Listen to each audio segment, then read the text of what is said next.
You're lying in bed. It's 2 a.m. The room is dark, except for the blue light of your phone burning into your retina. You shouldn't be checking your investment app this late, but you can't help it. You refresh the page one more time, and there it is, the number. 6 zeros after the 1. You've hit your first million.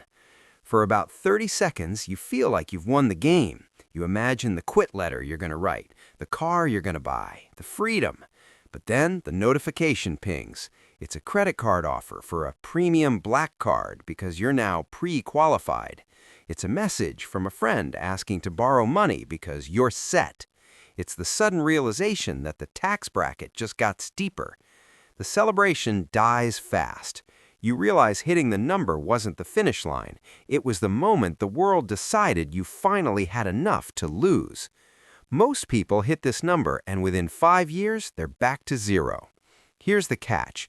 The rules of the game change the moment you win, and nobody tells you until it's too late. Let's talk about why this happens. You think the hard part is making the money. Actually, the hard part is keeping it when everyone around you suddenly thinks you're an ATM. We treat money like a roller coaster. We spend years climbing the ladder, sweating, grinding, skipping lunches. But the moment we hit the top, we think the ride is over. We unbuckle the safety bar. We stand up in the cart. Statistics show that nearly 70% of people who come into sudden wealth lose it all within a few years. And it's not just lottery winners. It's entrepreneurs. It's savers. It's you. Why? Because lifestyle inflation is a silent killer. It doesn't come with a siren. It comes as a justified upgrade. You worked hard, so you deserve the nicer apartment.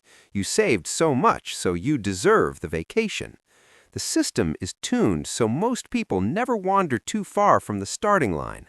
They climb up, they spend the growth, they slide back down. You're not broken for feeling this way. That's almost everyone right now. The financial industry isn't designed to help you keep the money. It's designed to help you move it. My name is Ted Yellow, and I'm obsessed with how money actually works. I spend my time reading the boring stuff so you don't have to. But before we go further, clear disclaimer. This is education and entertainment only. This is not financial advice. I'm not an advisor. I'm just a guy with a microphone and a skepticism complex. Consult a pro before making big moves. Now let's look at why your brain is wired to sabotage this milestone. There are 2 phases to wealth. Phase 1 is the grind. This is where you are right now. You are accumulating. Every dollar hurts because you had to trade your time for it. You protect every penny. But phase 2 is the shift. Once you hit that first million, your psychology flips. Scarcity mindset turns into abundance delusion. You start thinking, I have $1 million. What's another $5,000 for a watch?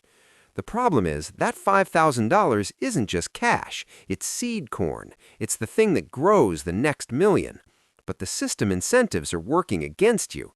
Banks love stable people with high balances because they are the easiest to sell products to. They don't want you to keep the money in a boring savings account. They want you in high-fee funds, insurance products, and leveraged investments. They want you to feel rich, so you act poor. The reward feels justified after years of scarcity. You tell yourself you're finally making it, but in reality, you're just paying the rich tax no one calls a tax, the tax of complexity and lifestyle creep. Let's look at the math, because numbers don't lie, even when feelings do. If you have $1 million and you put it in a boring, safe index fund averaging 7% returns, that money generates $70,000 a year without you touching the principal. That's your freedom salary. But if you dip into the principal to buy a car, you kill the goose. A Vanguard report on investor behavior shows that the average investor underperforms the market by about 1.5% annually simply because they try to time things or chase trends. When you have $1 million, 1.5% is $15,000 a year, gone, just for trying to be clever. The data proves that boring wins long term.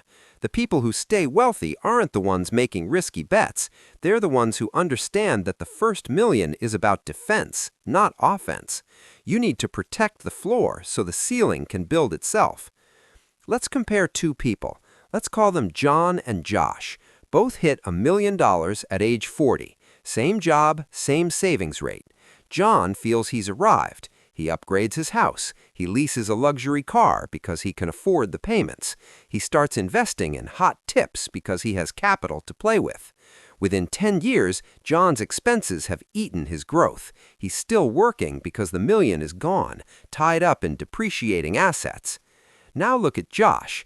Josh hits the million and does nothing visible. He keeps driving the old car, he keeps living in the same house, but he sets a rule. The million is the floor. He never spends the principal. He only spends the interest. He builds a growth layer on top. 10 years later, Josh still has the million, plus another million in growth. He has options. He can quit. He can pivot. John has stuff. Josh has freedom. The stats back this up. Households that maintain a low savings-to-asset ratio during accumulation phase are significantly more likely to remain solvent in retirement. John drifted. Josh set rules.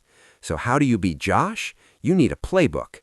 Here is the simple, boring, effective strategy to keep that first million. Number 1, set the floor.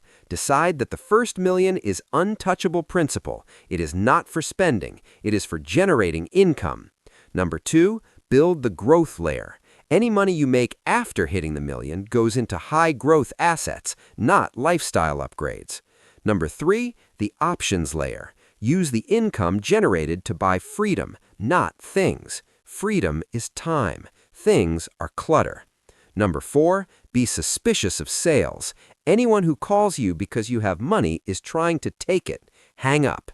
This requires a mindset shift. You have to stop viewing money as a scorecard for how well you're doing today and start viewing it as a tool for who you want to be tomorrow. The real catch isn't making the money. The real catch is protecting your first million like it's the floor, not the finish line. If you treat it like a trophy, it will become a memory. If you treat it like a foundation, it becomes freedom. Don't let the system convince you that you've won yet. Keep your head down, protect the floor, and let the compound interest do the heavy lifting. You've got this.